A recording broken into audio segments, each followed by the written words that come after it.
Welcome back all of you students. एक बार फिर से आप सबका स्वागत है आपके अपने यूट्यूब चैनल उज्ज्वल क्लासेज में। विजय मारवाल आपका तहे दिल से धन्यवाद करता हूं कि आप इतने लोग इस चैनल को देख रहे हैं, लाइक और शेयर भी कर रहे हैं, और आगे भी इसी प्रकार से लाइक और शेयर करते रहिएगा और सब्सक्राइब करना ना भूलिएगा। हम जो पढ़ रहे थे उस टॉपिक का नाम था टेंस। टेंस राइटिंग के दो वीडियो हम बना चुके हैं। उसके अंदर हम रिकॉग्निशन देख रहे थे, इसके प्रकार देख रहे थे। यही इंपॉर्टेंट पॉइंट है इसके कि सेंटेंस राइटिंग करते समय जो सेंटेंस की रिकॉग्निशन है वो अपने को आनी चाहिए। सेंटेंस रिकॉग्निशन के अंदर हमारे द्वारा एक बेसिक चीज देखी गई थी, एक वीडियो के अंदर मैंने बताया था आपको, SWOCA वाला फॉर्म बताया था। SWOCA के अंदर क्या आता है, तो सब्जेक्ट आता है, सब्जेक्ट के बाद में वर्ब होती है, ऑब्जेक्ट होता है, और टेंस टॉपिक के अकॉर्डिंग हम जो लेते हैं वो आता है अदर वर्ड, OW के अकॉर्डिंग लेते हैं। कॉम्प्लीमेंट और एडवर्बियल हम अलग प्रकार से देखेंगे, लेकिन ये अपना स्ट्रक्चर होता है टेंस के अंदर। इस स्ट्रक्चर के अंदर अपने को ये याद होना चाहिए कि हिंदी वाक्य के अंदर सब्जेक्ट की पहचान और उसको अंग्रेजी वाक्य के अंदर कहां पर रखा जाता है, ये चीज अपन देख रहे हैं। तो सब्जेक्ट की पहचान अपने द्वारा की जा चुकी थी कि सब्जेक्ट क्या होता है, कि जो कार्य को करने वाला होता है वो सब्जेक्ट होता है। हिंदी वाक्य के अंदर इसकी पहचान अलग अलग प्रकार से आई थी और अंग्रेजी वाक्य में भी इसको देख चुके थे। उसके बाद में अपना दूसरा जो पॉइंट आ रहा था वो था प्रेडिकेट के अंदर। और प्रेडिकेट के अंदर सभी भाग हैं वो बच जाते हैं, वो प्रेडिकेट कहलाते हैं। प्रेडिकेट के अंदर अपन पढ़ रहे थे वर्ब, और वर्ब को यहाँ पर मैं क्लैरिफाई करूंगा आपके लिए, क्योंकि वर्ब अपन जो पढ़े थे उसको दो प्रकार से पढ़ा गया था, एक तो ट्रांजिटिव और एक इंट्रांजिटिव वर्ब। इसका संपूर्ण वर्णन हम लास्ट वाले वीडियो में पढ़ चुके हैं कि सकर्मक क्रिया और अकर्मक क्रिया क्या होती है।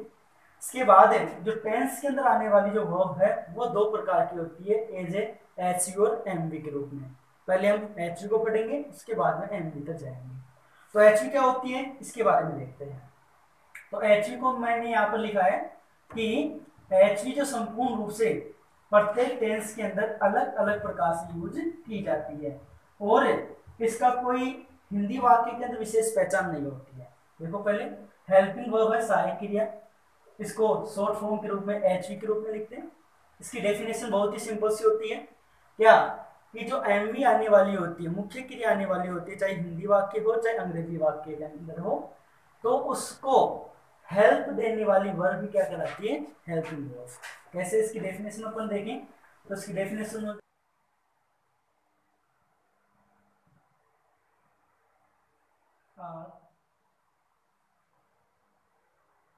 यूज फॉर द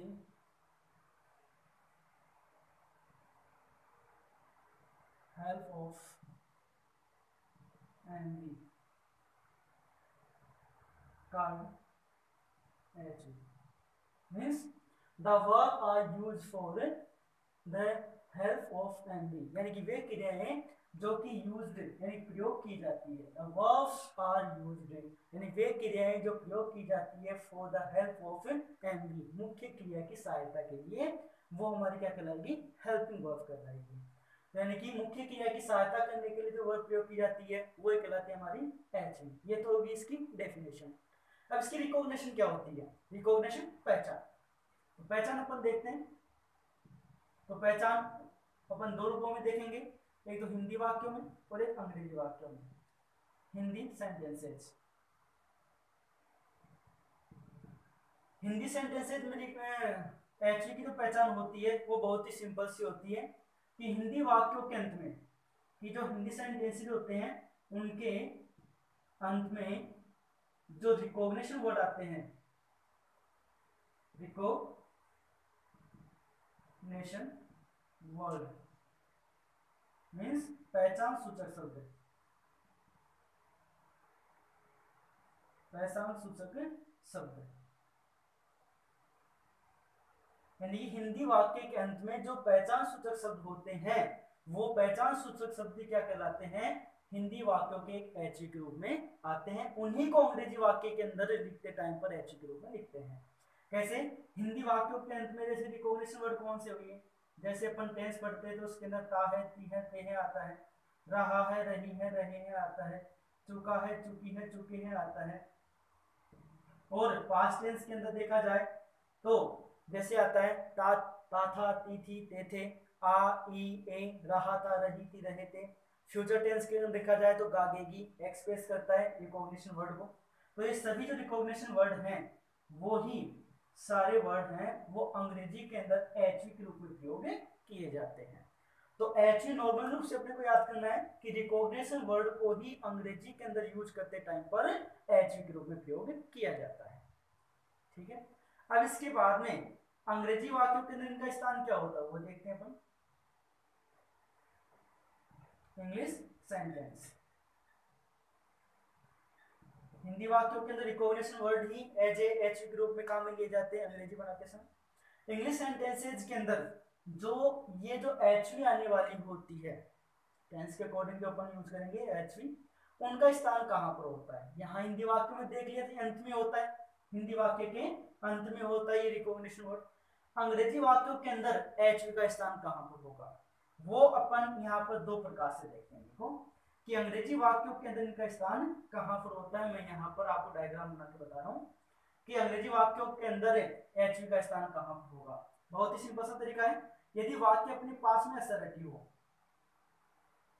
यदि सेंटेंस अपने पास में असर्टिव हो, असर्टिव वही दो प्रकार वाले अफर्मेटिव और नेगेटिव, जिनकी शुरुआत सब्जेक्ट से हो अंत में फुल स्टॉप आए असर्टिव कहलाते हैं। तो जिनकी शुरुआत सब्जेक्ट से और अंत में फुल स्टॉप आए असर्टिव सेंटेंस है। तो असर्टिव सेंटेंस में एचवी का स्थान कहां पर होगा, सब्जेक्ट तो प्रथम स्थान पर आएगा ही, उसके जस्ट बाद में क्या जाएगी एचवी। ठीक है, तो अंग्रेजी वाक्य में एचवी का स्थान कहां पर हुआ, असर्टिव सेंटेंसेज में सब्जेक्ट के तुरंत बाद। और यदि हमारे पास में सेंटेंस नकारात्मक हो, नकारात्मक इसमें आ गया, इंट्रोगेटिव हो,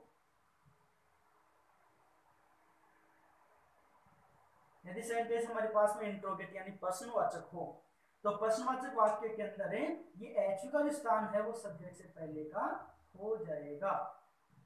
बस इतना सा ध्यान रखना है। तो वर्ब के अंदर पहला पॉइंट अपना आ रहा है हेल्पिंग वर्ब का। तो हेल्पिंग वर्ब सहायक क्रिया होती है, इसको शॉर्ट फॉर्म में एचवी के रूप में काम में लेते हैं। डेफिनेशन बहुत सिंपल सी होती है कि वह क्रिया जो अंग्रेजी के अंदर मुख्य क्रिया की सहायता करने के लिए प्रयोग होती है वो एचवी के रूप में जानी जाती है। रिकॉग्निशन बहुत सिंपल सी होती है। रिकॉग्निशन क्या होती है कि हिंदी वाक्य अंग्रेजी वाक्य में अपन इसकी रिकॉग्निशन देखते हैं।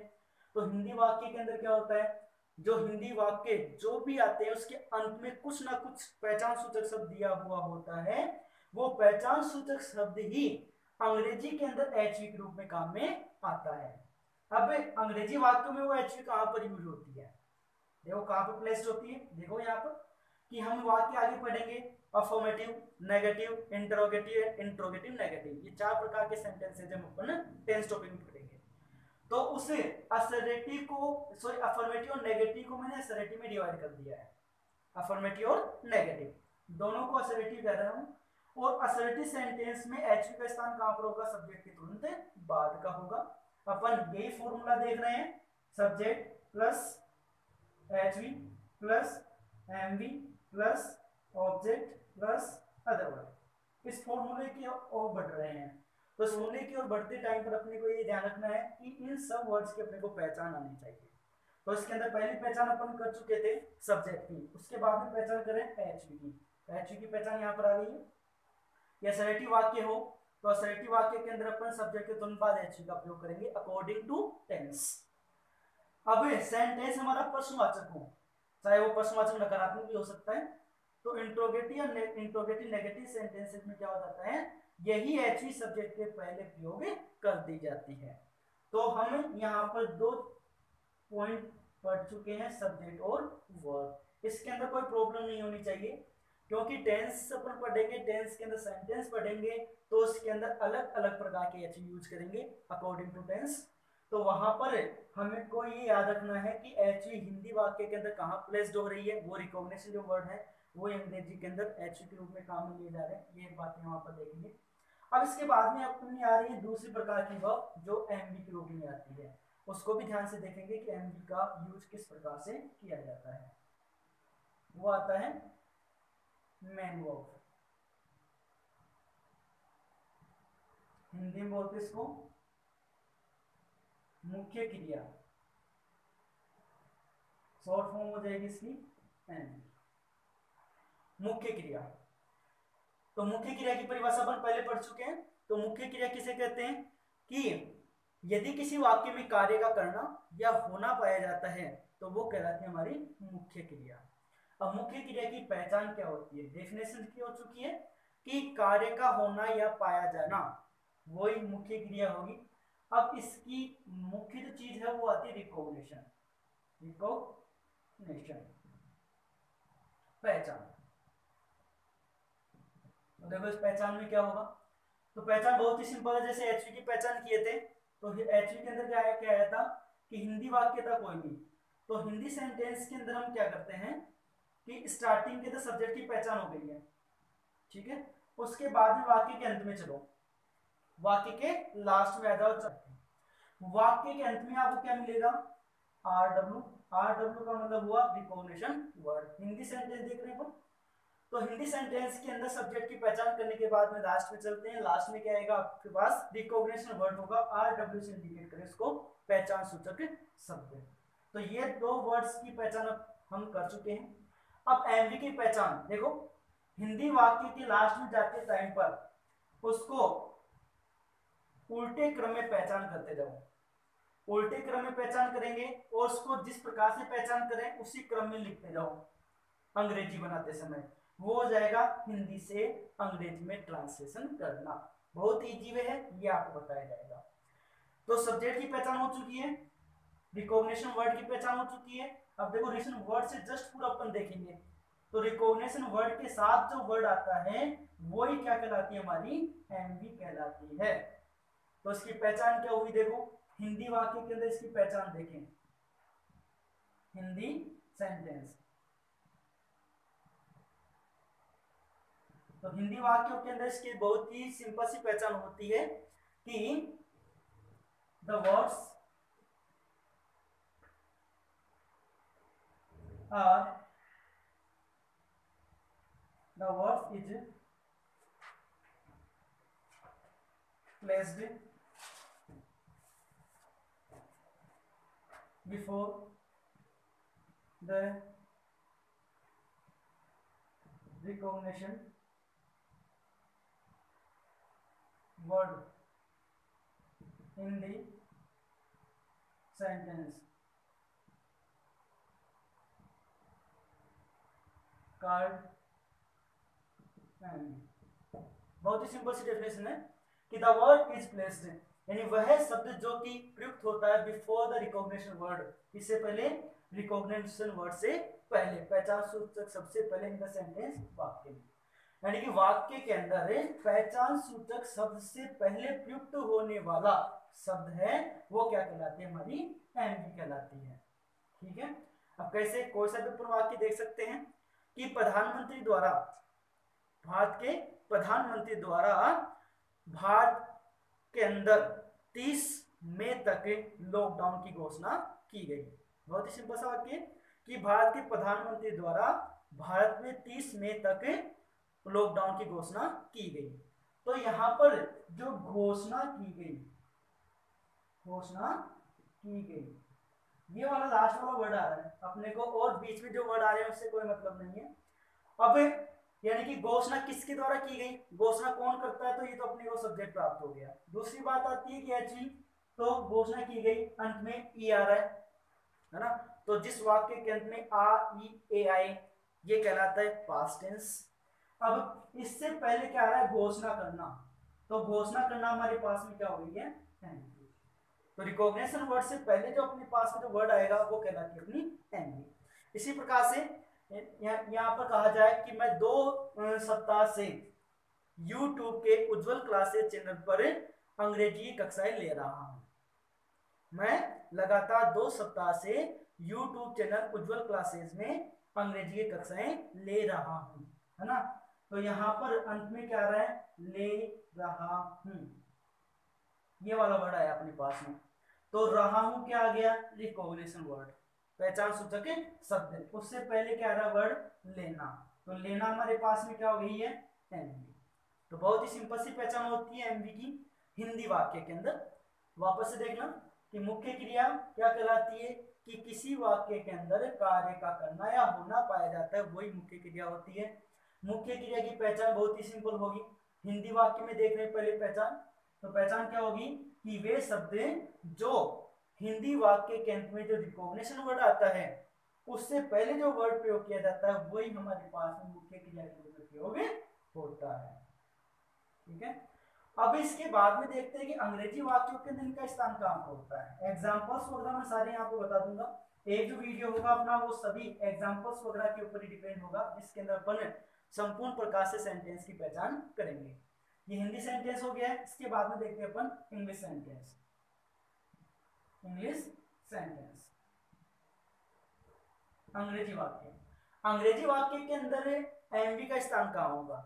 देखो हिंदी वाक्य के अंदर सब्जेक्ट की पहचान करने के बाद में अपन अंत पर लास्ट में चल रहे हैं, तो उसी को हम अंग्रेजी वाक्य बनाते समय स्टार्टिंग से करेंगे। कैसे, देखो कि सब्जेक्ट की पहचान कर चुके थे अपन अंग्रेजी वाक्य के अंदर, उसके बाद में एचवी आ रही है, एचवी के तुरंत बाद क्या होगी एनवी, तो उसको भी दो रूपों में अपन देखेंगे।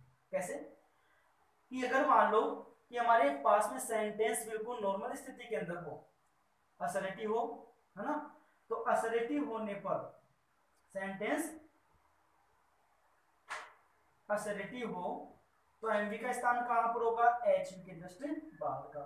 Subject plus HV plus MV means वो एमवी का आएगी एचवी के तुरंत बाद आएगी। ठीक है, वैसे हमेशा एक बात याद रखना कि एमवी है कि वो हमेशा एचवी के बाद में आती है, कभी भी आपको एमवी एचवी से पहले नहीं मिलेगी। तो हमेशा याद रखना कि एचवी का स्थान है वो एमवी से पहले का होता है और एमवी का स्थान एचवी के बाद में होता है। हमेशा अपने को यही यूज में लेना है, एचवी प्लस एमवी। वाक्य हमारे पास में असर्टिव है, तो असर्टिव सेंटेंस हो तब क्या होगा कि सब्जेक्ट के तुरंत बाद एचवी, एचवी के बाद एमवी होगी। यदि यही वाक्य हमारे पास में इंट्रोगेटिव हो, यही वाक्य हमारे पास में इंटरोगेटिव यानी प्रश्नवाचक हो, तो जैसे एचवी का स्थान बदल गया था, है ना, वो बदलाव रूप ही यहाँ पर आएगा, लेकिन एमवी है वो अपने स्थान पर उसी प्रकार से रहेगी। तो किसी भी स्थिति के अंदर हो, चाहे सेंटेंस हमारे पास में असर्टिव हो चाहे इंट्रोगेटिव हो, हमेशा एमवी का स्थान एचवी के बाद का ही होता है। जैसे सब्जेक्ट के बाद में एचवी आ रही है, एचवी के बाद एमवी, यहाँ पर भी एचवी के बाद में स्थान किसका आ रहा है, एमवी का। कि जैसे हमारे पास में दो सेंटेंस ऐसे होते हैं जिसके अंदर एचवी आती ही नहीं है। कैसे, देखो हमारे पास में दो टेंस है, एक तो प्रेजेंट सिंपल और एक होता है पास्ट सिंपल। प्रेजेंट सिंपल और पास्ट सिंपल, पास में प्रेजेंट सिंपल और पास्ट सिंपल दोनों ही टेंसेस के अंदर है। जो एक अफर्मेटिव सेंटेंस होता है, अफर्मेटिव सेंटेंस, आगे बढ़ेंगे, दोनों ही वाक्यों के अंदर जो अफर्मेटिव सेंटेंस होता है, सकारात्मक जो वाक्य होता है, उन्हें अफर्मेटिव सेंटेंसेस के अंदर एच का यूज नहीं किया जाता है। वापस से ध्यान देना, प्रेजेंट सिंपल और पास्ट सिंपल ये दो टेंस आएंगे, आगे पढ़ेंगे अपन, तो उन दोनों ही टेंसेस के अंदर जो अफर्मेटिव सेंटेंस अपन पढ़ेंगे, क्योंकि वाक्य चार प्रकार के पढ़ेंगे अपन, affirmative, negative, interrogative, interrogative negative, ये चार प्रकार के सेंटेंस पढ़े जाएंगे। तो इन दो के अंदर क्या नहीं होता है, एचवी होती ही नहीं है, तो वहां पर क्या करते हैं, डायरेक्ट सब्जेक्ट के तुरंत बाद एमवी का ही यूज किया जाता है। तो सब्जेक्ट के तुरंत बाद वहां पर क्या होती है, एमवी, है ना, और ये एमवी क्या करवाती है, उन टेंस की रिकॉग्निशन करवाती है, पहचान करवाती है अंग्रेजी वाक्य के अंदर। तो अब तक जो हम पढ़े हैं वो क्या पढ़े हैं, सेंटेंस की रिकॉग्निशन पढ़ रहे हैं। सेंटेंस की रिकॉग्निशन के अंदर सब्जेक्ट आ चुका है, उसके बाद में एचवी आ चुकी है और एमवी आ चुकी है। अब subject plus HV plus MV के बाद आता है ऑब्जेक्ट। अब पढ़ेंगे अपन ऑब्जेक्ट की पहचान करना। तो वह में कोई प्रॉब्लम हो तो अपने जो प्रॉब्लम्स हो कमेंट्स बॉक्स में अवश्य बताएं, क्योंकि एक वीडियो अपन लेकर आएंगे उसके अंदर संपूर्ण प्रकार की जो प्रॉब्लम्स होगी उसके ऊपर डिस्कशन करेंगे।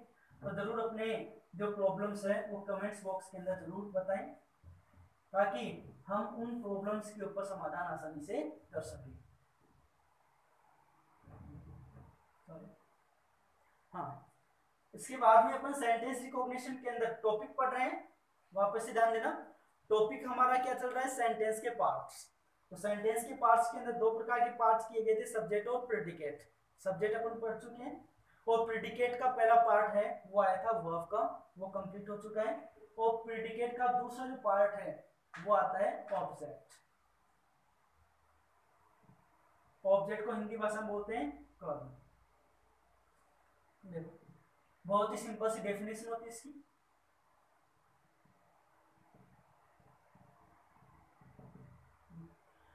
डेफिनेशन क्या होगी कि कर्ता द्वारा जो कार्य किया जाता है ना, कर्ता द्वारा जो कार्य किया जाता है वो कहलाता है ऑब्जेक्ट। बाद में अपन जो पढ़ेंगे वो होगा इसका रिकॉग्निशन।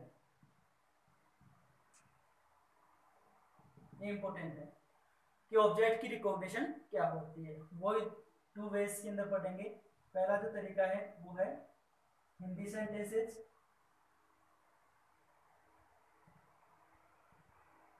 और इंग्लिश सेंटेंसेस।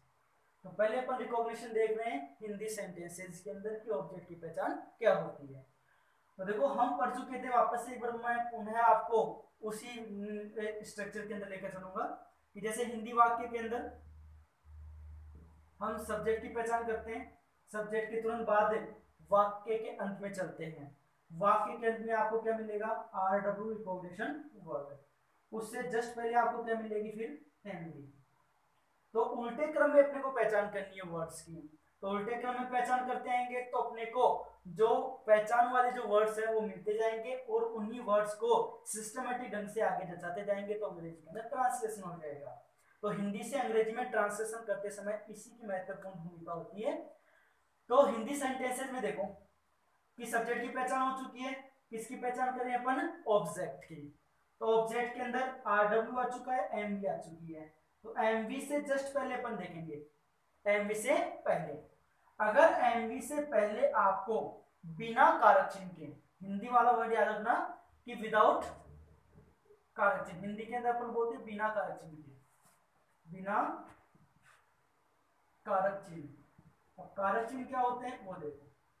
कारक चिन्ह होते हैं जैसे हिंदी भाषा में देखते अपन का, की, के, में, पर, द्वारा, से, के द्वारा,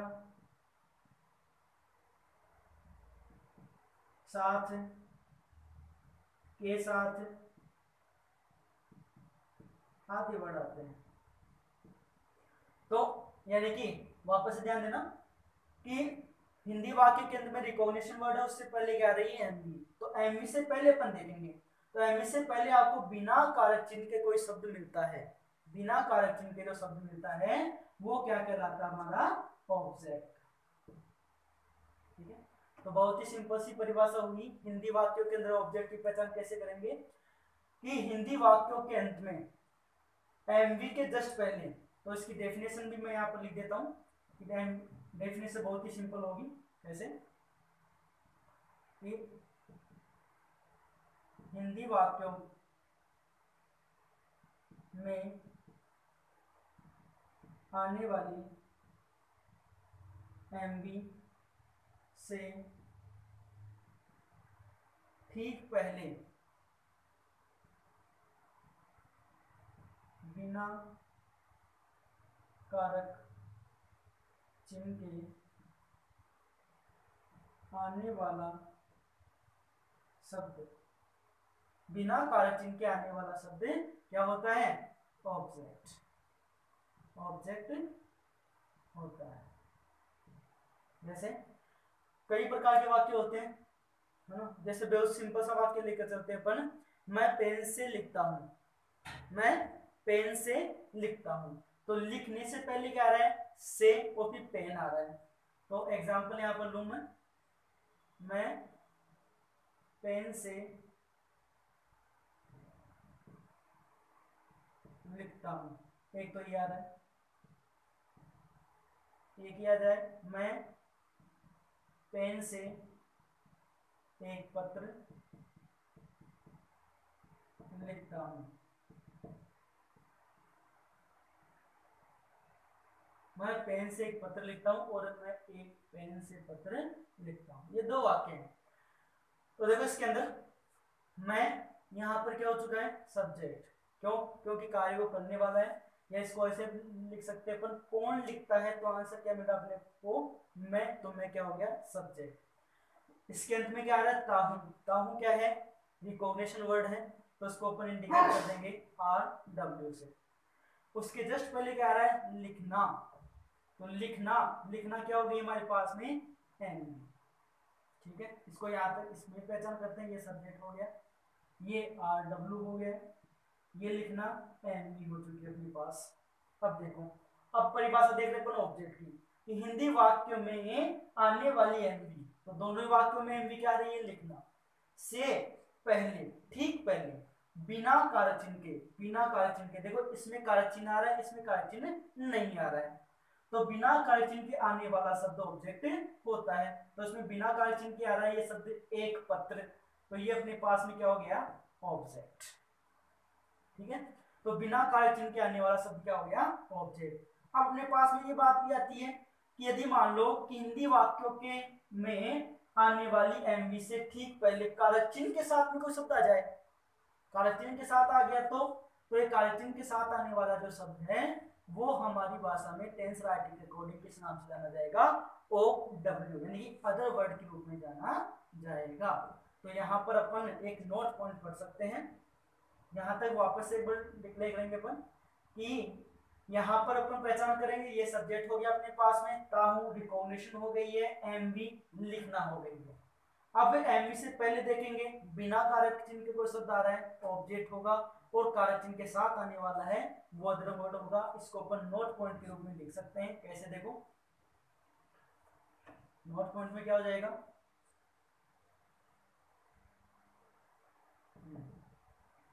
कि हिंदी वाक्यों में लाचन जी, हिंदी वाक्यों में आने वाली एमवी, दो पॉइंट ध्यान रखेंगे, हिंदी वाक्यों में आने वाली एमवी या ऑब्जेक्ट के ठीक पहले, ठीक पहले कारक चिन्ह के साथ आने वाला शब्द, कारक चिन्ह के साथ आने वाला शब्द अदर वर्ड होता है, अदर वर्ड होता है, जिसको अपन OW के रूप में इंडिकेट करते हैं, अदर वर्ड होता है। ये बहुत ही सिंपल सा तरीका है, किसी प्रकार से अपन वाक्य की पहचान कर सकते हैं। ये नोट पॉइंट विशेष रूप से ध्यान रखा जाएगा, क्योंकि वाक्य संरचना के अंदर अधिकतर अपने को इसी प्रकार की पहचान की जाती है कि सब्जेक्ट की पहचान कर ली है, सब्जेक्ट के तुरंत बाद क्या आ गई है, HV आ गई है, फिर NV आ गई है, ऑब्जेक्ट आ जाता है, ऑब्जेक्ट के तुरंत बाद अदर वर्ड आ जाता है। तो सब्जेक्ट की पहचान अपन कर चुके हैं, HV आ चुकी है, NV आ गई है। ऑब्जेक्ट की पहचान अभी किए थे कि हिंदी वाक्य के अंत में देखेंगे, और हिंदी वाक्य के अंत में या उससे पहले जो एमवी आती है, एमवी से ठीक पहले बिना कारक चिन्ह के जो शब्द आ रहा है वो ऑब्जेक्ट होगा, और कारक चिन्ह के साथ आ रहा है वो क्या हो जाएगा, अदर वर्ड हो जाएगा। कोई प्रॉब्लम?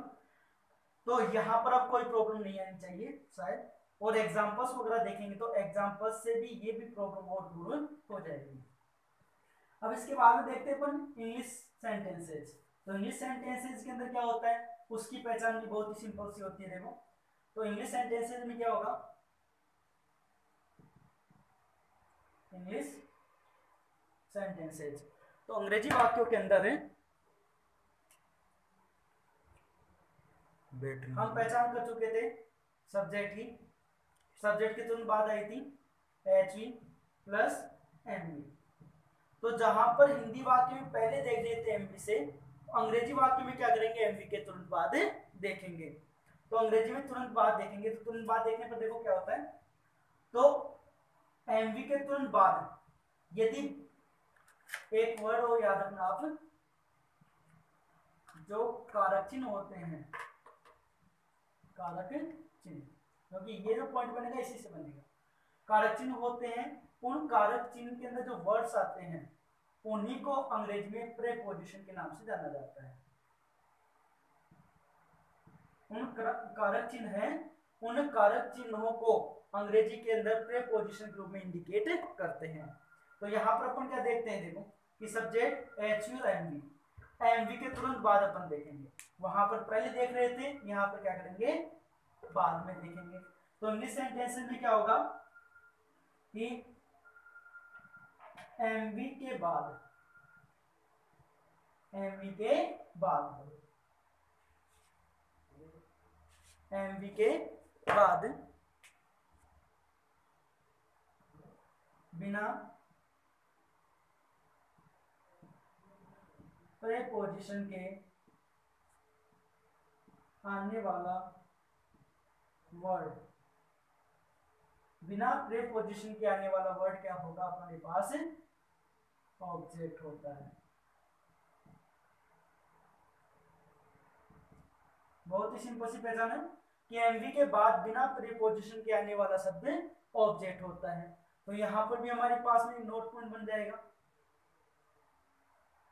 क्या कि एमवी, दोनों को एक साथ देखेंगे, एमवी या ऑब्जेक्ट के बाद, अंग्रेजी वाक्य देख रहे अपन, उसमें पहले देखे थे हिंदी वाक्य में, यहां पर बाद में देखेंगे। एमवी और ऑब्जेक्ट के बाद प्रेपोजिशन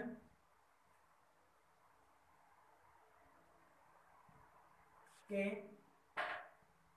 साथ, प्रेपोजिशन के साथ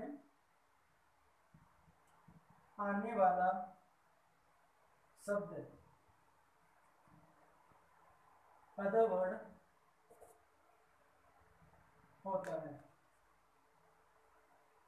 वापस ध्यान देना कि रिकॉग्निशन देख रहे हैं इंग्लिश सेंटेंसेस के अंदर ऑब्जेक्ट की, तो ऑब्जेक्ट की पहचान क्या होगी कि एमवी के बाद, एमवी के बाद बिना प्रेपोजिशन के आने वाला शब्द ऑब्जेक्ट होता है, जबकि एमवी या ऑब्जेक्ट के बाद प्रेपोजिशन के साथ आने वाला शब्द क्या हो जाएगा, अदर वर्ड। प्रेपोजिशन क्या होती है, तो प्रेपोजिशन देखो कि प्रेपोजिशन जो बहुत से ज्यादा हमारे द्वारा यूज में ली जाती है, जैसे to, in, at, into, for, of, from,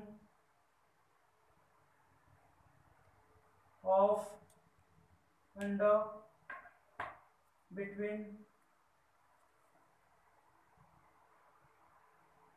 with, without,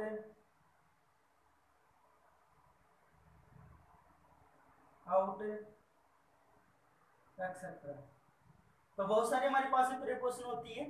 तो ये प्रेपोजिशन ध्यान रखेंगे कि इंग्लिश सेंटेंस के अंदर एमवी के तुरंत बाद यदि प्रेपोजिशन के साथ कोई शब्द आ रहा है तो वो क्या हो जाएगा हमारे पास में, अदर वर्ड, और यदि इनके बिना कोई शब्द आ रहा है तो वो क्या हो जाएगा हमारे पास, ऑब्जेक्ट। दो कंडीशंस ध्यान रखना, उन दो कंडीशंस को भी अपन ध्यान देंगे कि एक तो होता है इंट्रोडक्शन,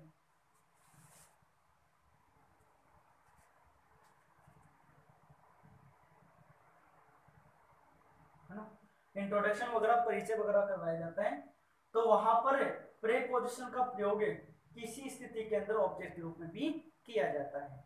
एक क्या होता है कि हमें इंट्रोडक्शन के बाद में कहीं किसी एक स्थान से दूसरे स्थान पर जा रहे हैं, एक स्थान से दूसरे स्थान पर जा रहे हैं, तो वहां पर एक स्थान से दूसरे स्थान पर जाने पर दूसरे स्थान से पहले प्रेपोजिशन का प्रयोग किया जाता है, जैसे I go to Jaipur, I go to Jaipur. तो यहां पर जयपुर के साथ में क्या रहा है, टू प्रेपोजिशन आ रहा है, तो एमवी के बाद में टू प्रेपोजिशन आया है, तो यहां पर ये टू प्लस जो जयपुर है वो अदर वर्ड नहीं है बल्कि ये ऑब्जेक्ट का कार्य कर रहा है। एक कंडीशन तो अपने को ये ध्यान देनी है, कैसे कि एक स्थान से दूसरे स्थान पर जाते हैं तो उस स्थान से पहले जो वर्ड टू जो प्रयोग किया जाता है वो टू एज ए ऑब्जेक्ट का कार्य करेगा, टू प्लस जयपुर स्थान के रूप में बता रहा है तो ये ऑब्जेक्ट होगा। ठीक है, एक क्या होता है कि हमारे द्वारा कभी कभी दो प्रकार के ऑब्जेक्ट प्रयोग किए जाते हैं, है ना, कि जैसे माय अंकल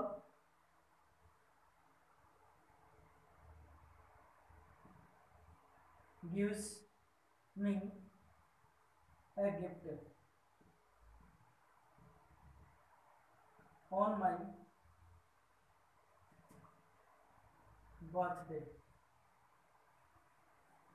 देखो पहचान करते हैं अपन, माइंड का तो अपने पास में सब्जेक्ट हो गया है, ये नोट याद रखोगे, ये तो ये वाला पॉइंट और ये वाला पॉइंट। कैसे?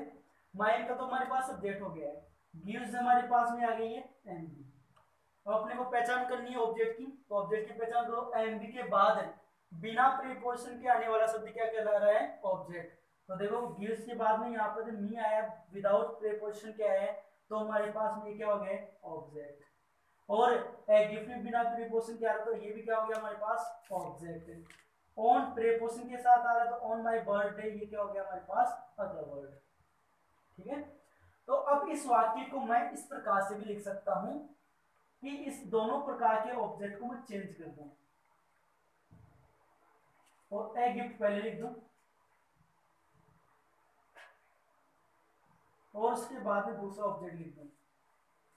तो वैसे कोई अंतर नहीं है, लेकिन यहां पर अपना पॉइंट चेंज हो जाएगा। कैसे कि एमबी के तुरंत बाद क्या आ रहा है? प्रीपोजिशन, विदाउट प्रीपोजिशन के गिफ्ट आ रहा है, ए गिफ्ट, तो ये अपने पास में ऑब्जेक्ट हो गया है।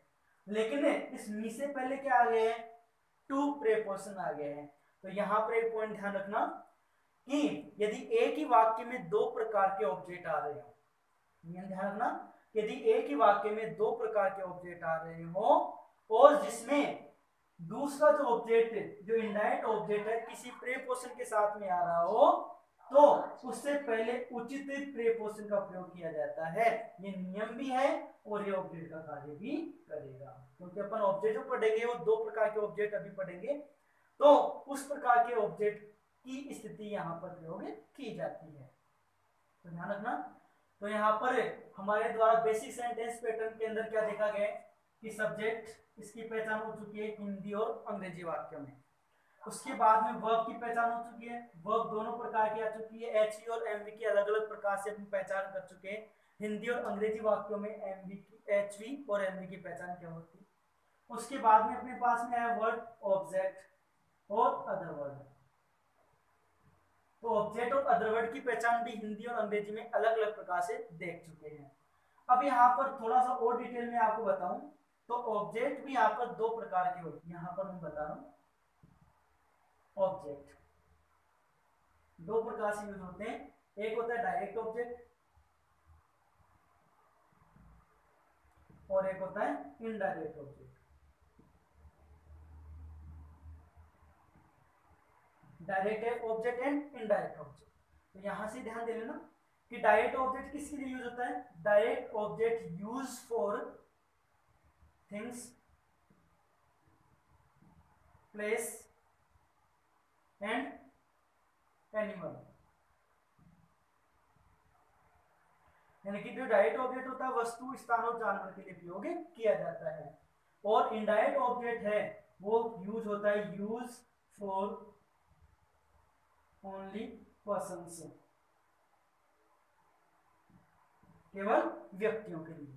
तो direct object use for things, place and animals, तो यानी कि वस्तु, स्थान और जानवर के लिए जो प्रयोग होगा वो कहलाएगा डायरेक्ट ऑब्जेक्ट, और जो केवल व्यक्ति के लिए प्रयोग होगा वो होगा इनडायरेक्ट ऑब्जेक्ट। अब इनकी स्थिति क्या होती है? यदि मान लो कि एक ही वाक्य के अंदर डायरेक्ट ऑब्जेक्ट और इनडायरेक्ट ऑब्जेक्ट आ रहे हो, एक ही वाक्य में डायरेक्ट और इनडायरेक्ट ऑब्जेक्ट आ रहे हो, तो हमारा फॉर्मूला होगा IO plus DO, indirect object plus direct object. ध्यान रखना ये नियम कि एक ही वाक्य में दोनों प्रकार के ऑब्जेक्ट आ रहे हैं, तो पहले किसका स्थान होगा? इनडायरेक्ट ऑब्जेक्ट का होगा, इनडायरेक्ट ऑब्जेक्ट का, उसके बाद में डायरेक्ट ऑब्जेक्ट का। तो यदि हमको इनडायरेक्ट ऑब्जेक्ट पहले लिखना है, तो उसका भी फॉर्मूला है कि डायरेक्ट ऑब्जेक्ट आप पहले लिख रहे हो, तो उसके बाद इनडायरेक्ट ऑब्जेक्ट जो आएगा उससे पहले उचित प्रीपोजिशन का प्रयोग किया जाएगा,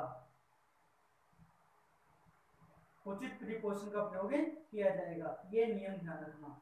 तो दो फॉर्मूले हैं, तो दोनों फॉर्मूलेस का आपको प्रयोग करना है, डायरेक्ट ऑब्जेक्ट और इनडायरेक्ट ऑब्जेक्ट। डायरेक्ट ऑब्जेक्ट किसके लिए प्रयोग होता है? वस्तु, स्थान, जानवर के लिए। इनडायरेक्ट ऑब्जेक्ट होता है केवल व्यक्ति के लिए। एक एग्जांपल देखें तो एग्जांपल यहां से देख सकते हैं अपन, जैसे भी एग्जांपल लिखा था कि he gives me my books, वह मुझे मेरी किताबें देता है। तो यहाँ पर ही तो क्या हो गया अपने पास सब्जेक्ट, गिव्स हमारे पास में हो चुकी है एम मी देखो अब यहाँ पर दो प्रकार के ऑब्जेक्ट है, मी भी ऑब्जेक्ट है, माई बुक्स भी ऑब्जेक्ट है। कैसे पहचान किए, वही फॉर्मूला अंग्रेजी वाला कि एमवी के तुरंत बाद जो वर्ड आ रहा है बिना प्रेपोजिशन के आ रहा है तो यहाँ पर ऑब्जेक्ट हो गया। इसके बाद में भी जो आने वाला वर्ड है बिना प्रेपोजिशन के आ रहा है तो ये भी ऑब्जेक्ट हो गया। अब ये देखना है कौन सा डायरेक्ट है कौन सा इनडायरेक्ट है। तो मी किसी व्यक्ति के लिए प्रयोग होता है तो व्यक्ति के लिए प्रयोग होने वाला क्या हो गया इनडायरेक्ट ऑब्जेक्ट। और माई बुक्स किताबें हैं, किताबें क्या है वस्तु है, तो वस्तु के लिए जो प्रयोग होता है वो क्या कहलाता है डायरेक्ट ऑब्जेक्ट। तो ये हमारे पास में आ गया डायरेक्ट ऑब्जेक्ट। तो यहाँ पर ये क्रम आया हमारे पास, तो पहले स्थान किसका है इनडायरेक्ट ऑब्जेक्ट और उसके बाद डायरेक्ट ऑब्जेक्ट। अब इस स्थिति को अपन चेंज करें, यदि हम डायरेक्ट ऑब्जेक्ट को पहले लिखें तो इसको ऐसे लिखा जा सकता है he gives my books to me. ये फॉर्मूला है कि डायरेक्ट ऑब्जेक्ट को हमने पहले लिखा तो उसके बाद इनडायरेक्ट ऑब्जेक्ट से क्या प्रयोग किया जाएगा उचित प्रीपोजिशन का प्रयोग किया जाएगा। तो ये सम्मिलित रूप से क्या होगा हमारे पास में इनडायरेक्ट ऑब्जेक्ट होगा। तो यहाँ पर ये बात भी आपको ध्यान देनी है